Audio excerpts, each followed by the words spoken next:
feliz aqui, diga amém. É uma honra poder servi-los na mesa do Senhor. De fato, eu não vim aqui para falar, eu vim aqui para estar com vocês. Eu estou sendo muito bem recebido lá pelo pastor Marcelo, pastor Ricardo, e tem sido um momento muito gostoso na igreja missionária ali em Douradina. E quando o Bertelli soube que eu estava lá, falou: dá um pulinho aqui para tomar um café com a gente. Eu falei: o maior prazer. Isso é uma honra estar com vocês. Faz muito tempo que eu passei aqui na Viraí. Até perdi a conta, acho que faz o que? Cadê o Bertelli? Já tem o que? Uns 4, 5 anos, Bertelli? Tem uns 5 anos mais ou menos que eu passei por aqui. E foi um momento muito gostoso. Fui muito edificado, muito abençoado. Eu tinha saudade de alguns irmãos aqui do Mato Grosso do Sul, que estou revendo. Pessoas que estão ao longo de uma vida me abençoando, orando por mim, intercedendo por minha vida. Ver o meu querido Tom. Então a gente tem que se encontrar, né, assim, nos eventos, e eu tenho sido muito enriquecido pela vida deles. E foi me dado o privilégio de poder compartilhar alguma verdade, alguns princípios da palavra de Deus para o coração de vocês. E eu percebi que nós de fato estamos numa reunião em que a sua grande maioria aqui já são pastores estabelecidos, pessoas de governo, pessoas de liderança. E eu creio que Deus tem me levantado para falar ao coração de pessoas como vocês, porque eu também faço parte desta equipe, desse time, dessa geração, que eu tenho certeza que Deus conta conosco. Amém, queridos? Amém. Isso não é demagogia, isso não é orgulho, não é vaidade, pelo contrário, é assumir a responsabilidade. Deus tem nos chamado e nós temos que responder à altura desse chamado. Eu estava ali orando, intercedendo, buscando Deus. Então, o que compartilhar dentro de tantas verdades que a Bíblia traz para nós? E veio uma palavra no meu coração, e é sobre ela que eu quero ministrar ao coração de vocês. Queridos, eu entendo que a igreja do Senhor Jesus, ainda que ela tenha uma multidão de atividades para fazer, ainda que ela tenha uma multidão, muitas e muitas coisas a serem realizadas, nós podemos decretar aqui, dizer, tornar claro que a missão da igreja é adorando a Jesus. Diga comigo: adorando a Jesus, e ganhando almas. Adorando Jesus, e cuidando bem das pessoas. Adorando a Jesus e desenvolvendo o ser humano. Então eu creio que essas três coisas são as mais importantes. Nosso papel é adorar a Deus, mas não adorar de uma forma em que a gente só vai ficar cantando, a gente só vai ficar louvando, ainda que seja muito importante, mas é uma adoração prática. Então, como que seria isso? Como que eu posso adorar? De forma prática. Eu tenho que levar os descrentes à crença. Esse é um nível que a igreja tem que caminhar. Mas esse nível, ele vai existir sempre, mas ele também tem que dar espaço para outro nível. Porque as pessoas que agora estão salvas, elas não precisam mais ser salvas, porque elas estão salvas. E o que nós vamos fazer com elas então? Então nós vamos levá-las da crença à maturidade. Então você pegou uma pessoa lá do mundo descrente, nunca ouviu falar de Jesus, nunca ouviu falar de Deus. Você pega ela da sua descrença e leva ela à crença. Ok, primeiro estágio cumprido. Se ela se converteu de fato, se Jesus de fato é o seu Senhor, está cumprida essa etapa. Você não precisa evangelizá-la novamente. Então você tem que passar por uma segunda, que é levar ela agora da crença à maturidade.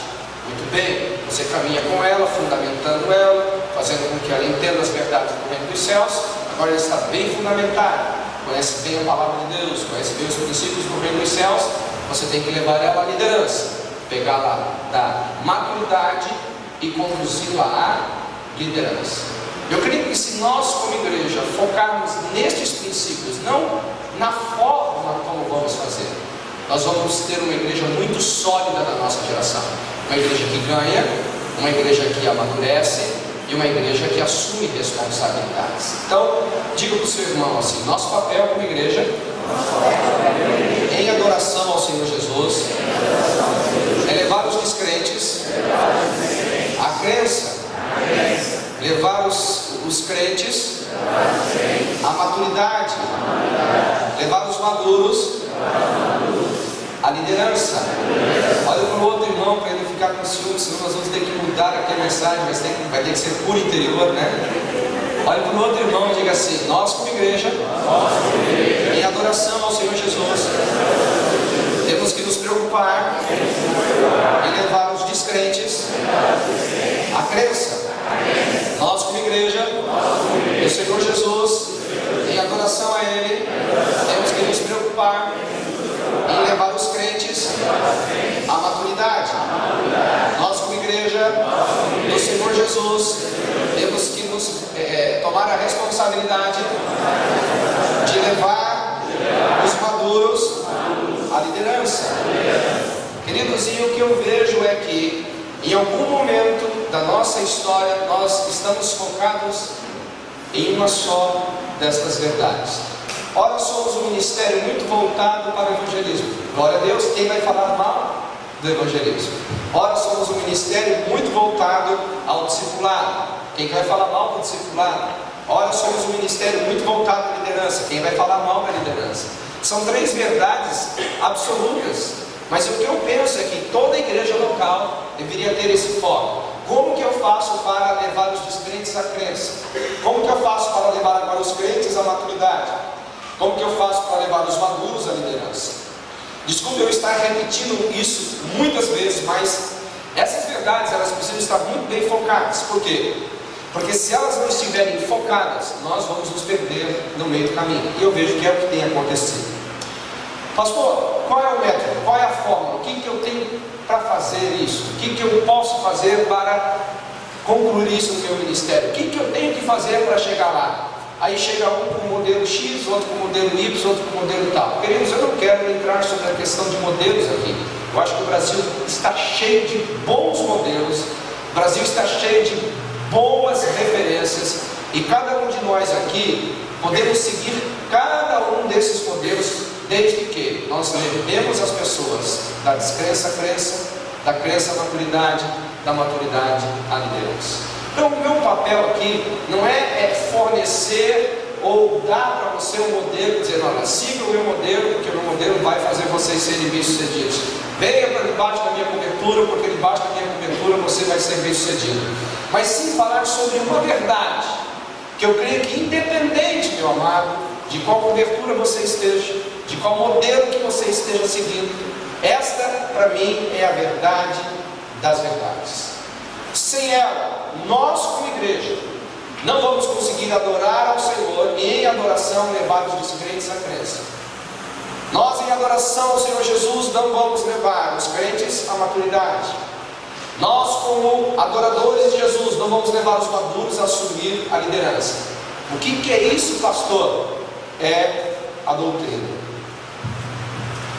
Uma das coisas, queridos, que eu vejo que na nossa geração nós estamos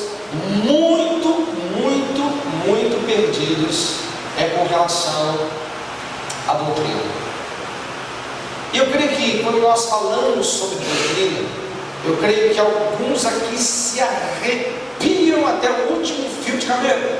Eu já não tenho muito mais que se arrepiar, porque os cabelos já foram embora, então estou deixando a barba aqui para ver se sobram uns fios de cabelo mais por aí da minha vida, né? Porque nós fomos criados, nós somos evangelizados por um grupo de pessoas em que eles confundiram usos e costumes, padrões meramente humanos com doutrina. Então, quando nós falamos sobre doutrina no Brasil, eu creio que muitos de nós, os pastores, ficamos assim, muito preocupados, porque nenhum de nós aqui quer cair naquele sistema sepulcral, aquele sistema destrutivo que não levou ninguém a nada, a não ser a ser prisioneiro de um sistema religioso. Então, quando eu estou falando sobre doutrina, não é sobre isso que arde o meu coração. Diga comigo: doutrina é um conjunto de verdades que estabelece o homem em Deus, dando a ele condições de cumprir o seu propósito sem se perder no meio do caminho. E isso é muito importante, queridos. Isso é extremamente importante, porque eu não sei se você como líder já percebeu que a obra que nós temos para fazer, de levar as pessoas da descrença à crença, da crença, da maturidade da liderança, não é algo que a gente realiza num culto. Já pensou no culto, se nós conseguíssemos isso? Uau, o cara se converte e daqui 5 minutos o cara já está maduro, daqui 10 minutos o homem já é um líder de sucesso. Uau, meu irmão, olha, eu acho que essa seria a visão do Brasil, né? Esse seria o modelo a ser seguido, mas nós sabemos que não é assim. Isso aí, meu amado, para você levar o cara da descrença à crença, da crença à maturidade, da maturidade à liderança, ó, vamos colocar alguns aninhos aí comendo sal juntos, alguns aninhos andando juntos, e se a sã doutrina não for a base, se a sã doutrina não for o fundamento, se a sã doutrina não for o nosso leito do rio, certamente nós vamos nos perder.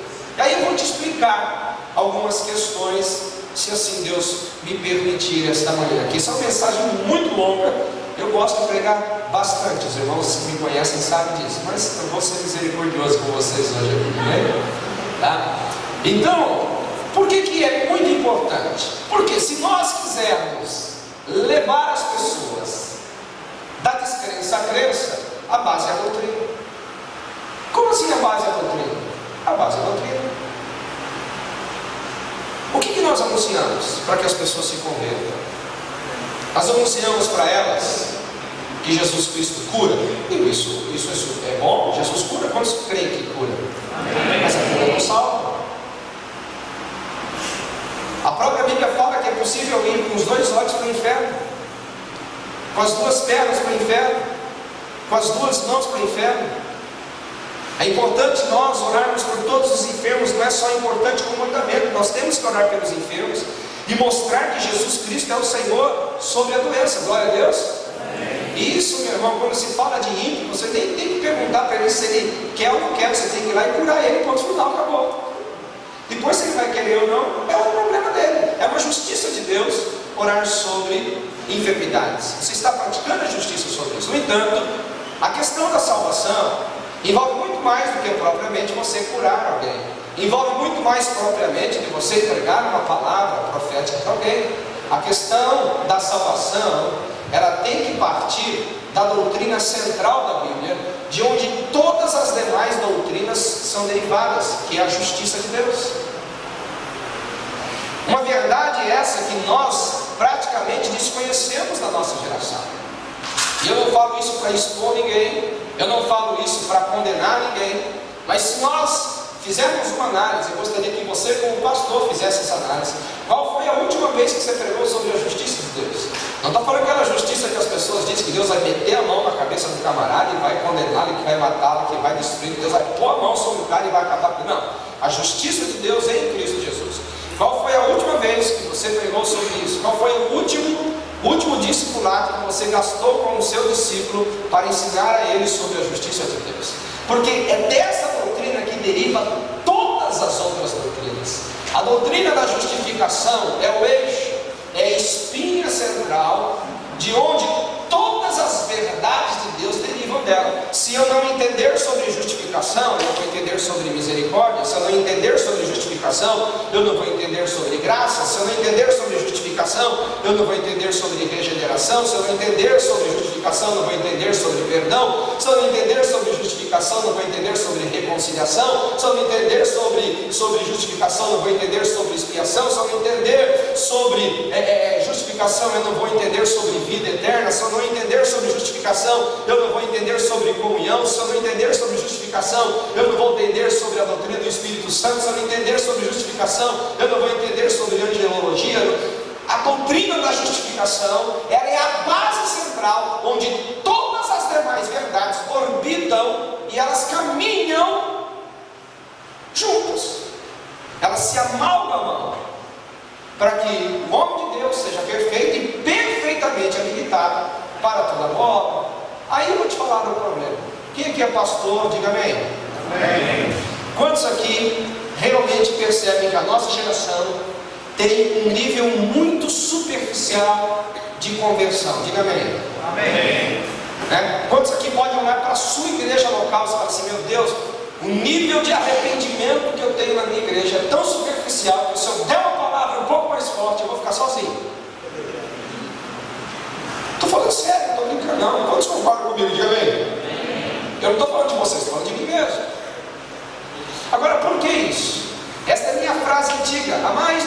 anos eu tenho dito isso. O nosso grande problema é que a forma como você atrai as pessoas é a forma que você vai ter que sustentá-las. Então você jamais vai conseguir levar uma pessoa da descrença à crença, oferecendo para ela os benefícios da cruz. Os benefícios da cruz podem ser um instrumento para você atraí-la. Os instrumentos da cruz, os benefícios da cruz podem ser um instrumento para você fazer ela vir e te ouvir. E no momento que ela para te ouvir, você tem que ensinar sobre a justiça de Deus. Porque senão ela nunca vai se arrepender. Nunca ela vai se arrepender.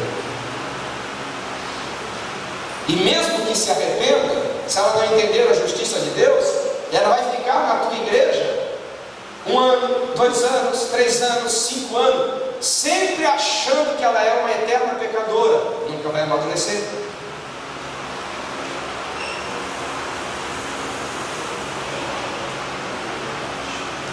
Sabe aquelas pessoas que fazem quebra de maldição? 1, 2, 3, 4, 5, 10 maldição, quebra de maldição, 21ª, e ainda acha que é um maldito depois de 25 anos dentro da igreja? Por que nós temos esse tipo de coisa dentro da igreja? Porque nós não entendemos a justiça de Deus. Porque nós não entendemos a verdade de Deus. E consequentemente, lembra que eu falei que meu papel aqui não é falar de métodos, não é falar sobre cobertura, não é falar de nada, porque essas coisas nós temos de mais no Brasil. O que nós temos de menos no Brasil é uma doutrina saudável, principalmente no que se diz respeito à justificação. Como que nós queremos que as pessoas saiam das suas descrenças e venham para as crenças? O máximo que nós conseguimos que as pessoas acreditem é que um banho de sal evangélico, é que uma fita, é que um sabonete, é que uma campanha vai resolver os seus problemas. Então ela serve a Jesus, até por uma certa gratidão, por ter curado ela, ter libertado ela do mal. Amém? Glória a Deus por isso. No entanto, o nível de arrependimento dela é quase inexistente. Então como que você pode considerar uma pessoa verdadeiramente arrependida dos seus pecados? A porta de entrada da liderança foi dada por Jesus quando ele disse para Pedro: quando você se converter, Pedro, então você apacenta as minhas ovelhas. Depois, quando Pedro assumiu a liderança, a primeira mensagem dele, quando foi indagado: o que faremos, pois, Pedro? Qual foi a mensagem que Pedro disse? Vocês têm que frequentar a minha igreja, e depois vocês têm que dar dízimos, e vocês têm que dar ofertas, e aí então vocês vão assinar o cadastro de membros da igreja primitiva, e agora vocês vão ser cristãos genuínos. Foi isso que Pedro falou? Qual foi a mensagem que Pedro disse? Arrependei-vos, pois, e convertei-vos, pois, para que sejam apagados os vossos pecados e venham da parte dele os tempos de refrigério. Que coisa interessante, queridos. Então, na realidade, o que nós hoje enfrentamos como liderança, o que eu e você enfrentamos como liderança, não é algo que nasceu hoje, é algo que aconteceu lá atrás, há 40 anos atrás, 50 anos atrás, aonde entrou uma certa doutrina na igreja, em que nós, não digo para desprezar, alguém me entende aqui, irmãos? Não falo para desprezar, porque os benefícios da cruz são nossos, é da igreja. Os benefícios da cruz é do povo de Deus, é dos filhos de Deus. O benefício da cruz é para aqueles que se achegam a Jesus Cristo, amém? Mas, no entanto, o nosso grande problema é que nós estamos oferecendo alguns benefícios, mas não estamos levando as pessoas à crença.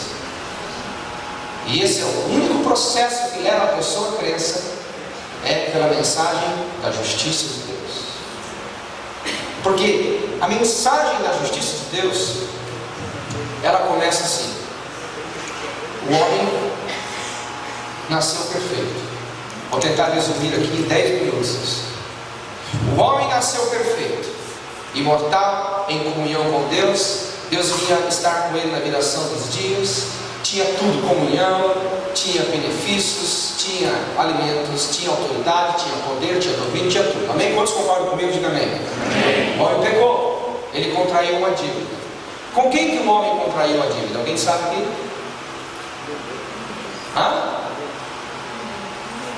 Vamos lá? Com quem que o homem contraiu a dívida?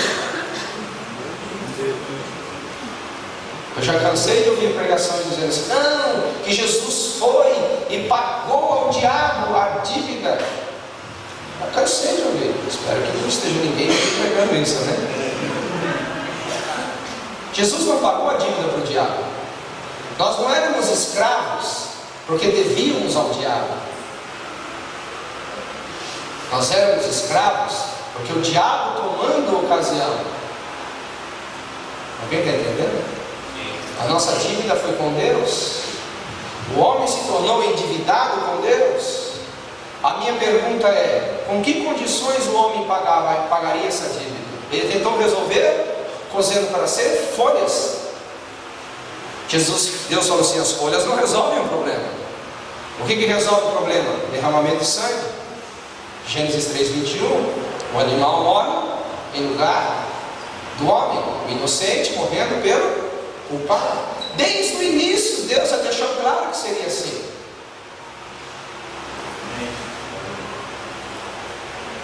Algumas pessoas dizem então: olha só que uma coisa complicada, mas Deus, Ele não poderia ter deixado para lá a questão do pecado? Ele é Deus.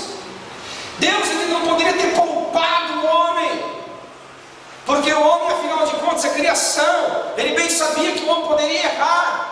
Deixa eu te explicar essas duas questões. Primeiro, Deus não poderia ter poupado o homem dos seus erros e das suas falhas, porque no momento que Deus poupasse o homem de errar, eu e você, toda a criação, perderíamos o maior benefício que nós temos, chamado livre-arbítrio. Verdade. Já pensou eu e você não tendo o poder de escolher? Já pensou eu e você sem poder de decisão? Já pensou eu e você automatos, prisioneiros de um destino que nós nem escolhemos? Já pensou eu e você prisioneiros de um futuro que nós nem imaginamos qual é? Então Deus não poderia poupar o homem, porque Deus respeita o livre-arbítrio. Então indagações como estas são respondidas aonde? Na doutrina da justificação. Quando você ensina sobre a justiça de Deus, você ensina sobre isso. O meu mundo é aberto, o seu mundo também é aberto. Você não veio aqui para um mundo fechado. Consequentemente, nós entendemos que as nossas decisões afetam o nosso futuro. O que eu faço hoje vai refletir no meu amanhã. O que eu faço agora vai refletir daqui a pouco. O que eu digo aqui vai refletir em vocês aí. O nosso mundo é aberto, o nosso mundo é construído, o nosso mundo é edificado a partir daquilo que nós fazemos. Ah, mas tudo bem, então Deus não quis nos tirar o livre-arbítrio, mas Ele não poderia ser gracioso para conosco e ter simplesmente perdoado o homem?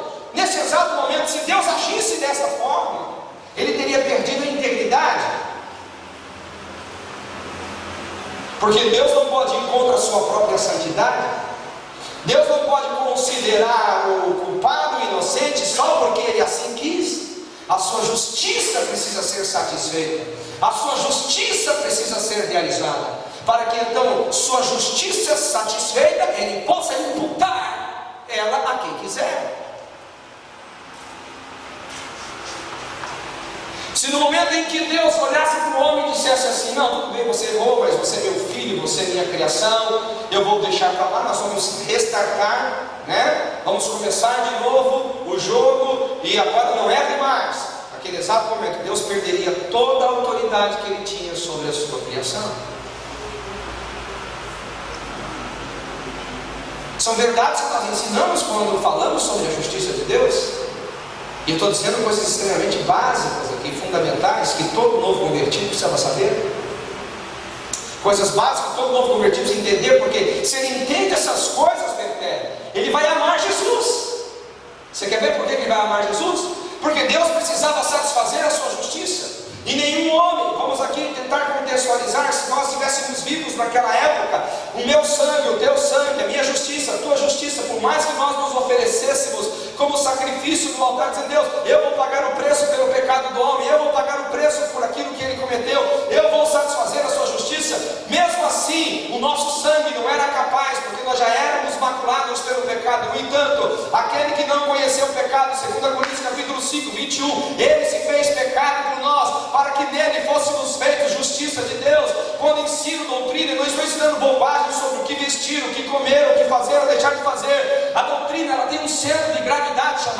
Jesus Cristo, o Senhor dos céus, o Senhor da terra, onde todo homem que tem a fé deve buscar a Ele.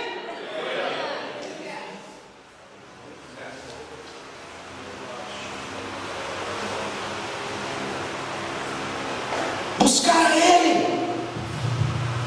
Então muitas pessoas hoje, elas não entendem nem porque Jesus morreu. Coitado, morreu porque foi enfrentar os romanos. Foi burro. Se ele ficasse quietinho, teria morrido. Morreu porque, se tivesse cada dele, ele teria um ministério para o filho. Não. Entenda outra questão. O que a palavra de Deus diz em Romanos 3:23? Alguém se lembra? Todos pecaram. Romanos 6:23 que diz?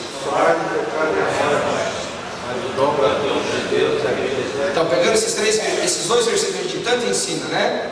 Que todos pecaram e carecem da glória de Deus. E o salário do pecado é a morte. Nós podemos entender a razão de Jesus ter morrido. Se o salário do pecado é a morte, Jesus não deveria ter morrido. Ele não pecou. Agora, por que ele morreu? Alguém está entendendo aqui? São verdades que vão fazendo com que os nossos ouvintes saiam da descrença e venham para uma crença genuína. Não venham numa crença de fitinhas, não venham numa crença de campanhas, não venham numa crença em coisas sentimentais externas, venham numa crença fundamentada numa verdade. Por que eu estou em Cristo Jesus? Por que eu sirvo Cristo e não sirvo Buda? Por que eu sirvo Cristo e não sirvo Maomé? Por que eu sirvo Cristo e não sirvo Confúcio? Por que eu sirvo Cristo e de Cristo eu não abro mão? Aleluia! Porque Ele foi o único que viveu sem pecado e Ele se entregou por mim para que a sua justiça pudesse ser dada a mim, imputada a mim pela fé que tenho nele. Aleluia! Alguém pode dar glória a Deus aqui? Alguém pode dar um brado de vitória aqui essa manhã?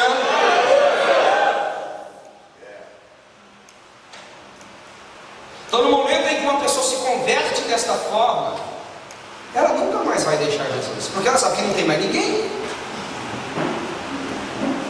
Para quem que ela vai recorrer? Para onde que ela vai? Só tem um justo na terra, cuja sua justiça foi imputada aos que creem.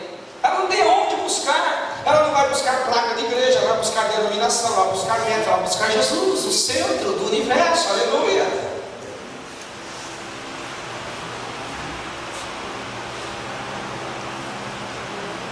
Vai buscar Jesus, o Criador e Consumador de todas as coisas.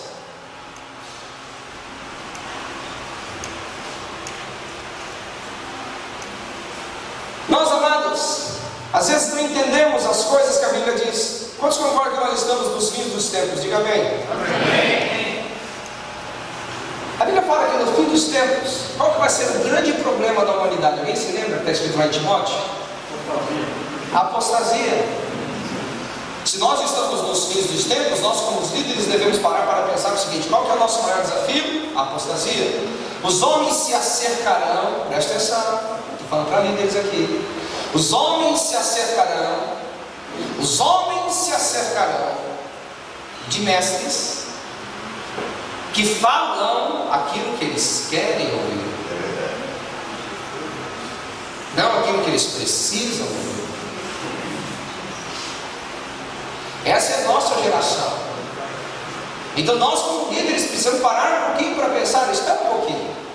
Se o meu papel como igreja é levar os descrentes à crença, que tipo de crença as pessoas estão sendo conduzidas debaixo do meu ministério? Eu sou um líder. Eu não estou aqui questionando o seu chamado. Pelo contrário, eu estou aqui dizendo: você é um líder. Eu estou aqui certificando você, se por acaso você está em dúvida. Você é um líder. Você é chamado por Deus. Eu não sei qual é a esfera de governo que Deus te estabeleceu. Eu não sei qual a amplitude da sua autoridade que Deus lhe deu. Mas você é um líder. Agora, se faça essa pergunta: como líder, como que as pessoas estão sendo dadas crença a crença debaixo da minha liderança? Segundo ponto agora: como que as pessoas estão de crentes amaduros em Cristo Jesus debaixo da minha liderança? É aí que eu entro na questão. Eu não vim aqui bater ninguém, mas apenas perguntar para vocês: Se você perguntar para a maioria dos obreiros leigos que nós temos hoje no Brasil, e eu já fiz esse teste, não estou falando da boca para fora não. Você pergunta para eles sobre doutrina, uns 2 ou 3 sabem, mas sobre o método que ele usa, ele sabe decorar e salteado. Você pergunta para ele sobre doutrina, ele não sabe explicar nada. Estou falando já no outro nível aqui, estou falando do nível do cara já está em liderança, nem estou falando agora do cara maduro, mas do cara que já subiu liderança. Você pergunta para ele, explica sobre justiça em Deus. Explica sobre a doutrina da justificação, que é a espinha central de toda a verdade no reino dos céus.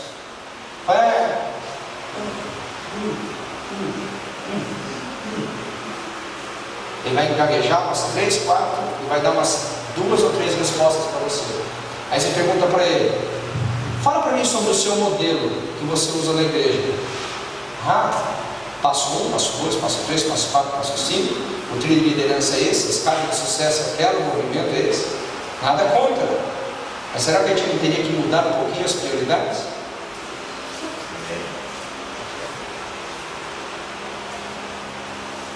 Nada contra. Deus sabe do meu coração. Deus conhece o meu coração. Você pode me julgar, mas vai me julgar errado. Eu sou um homem que crê em métodos. Eu creio em processos. Eu acho que nós precisamos dessas coisas aqui. Só que, será que os valores não estão invertidos? Será que os valores no reino dos céus não estão de ponta cabeça? Como é que eu posso levar um cara da crença, Bertelli, à maturidade? Não tem como. Você quer ver? Abra comigo Atos capítulo 20, versículo 20. Deixar esse texto lá no final, mas eu vou ler aqui agora. Quem está comigo aqui, diga amém. Amém. Deus está falando com alguém aqui, amados? Amém. Olha o que o apóstolo Paulo faz. Eu vou ler a partir do 17, porque é bem pertinente a nós.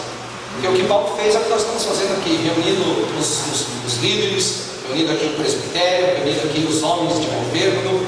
E Paulo tem uma conversa muito séria com eles, dizendo assim: olha, de Mileto mandou a Éfeso chamar os presbíteros da igreja, e quando se encontraram com ele, disse-lhes: vós bem sabeis como foi que me conduzi entre vós em todo o tempo, desde o primeiro dia em que entrei na Ásia, servindo ao Senhor com toda humildade, lágrimas nas provações, e que pela cilada dos judeus me sobrevieram. Mas jamais, olha o que Paulo diz assim: jamais, deixando de vos anunciar alguma coisa o quê? Proveitosa, e de vô-las ensinar publicamente e de casa em casa, testificando tanto a judeus como a gregos o arrependimento para com Deus e a fé em nosso Senhor Jesus Cristo. Você percebe aqui? O arrependimento e a fé genuína. O arrependimento e a fé genuína. O arrependimento e a fé genuína.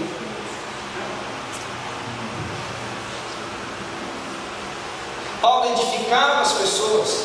Se você olha para o seu filho, lá em Timóteo, o que ele fala?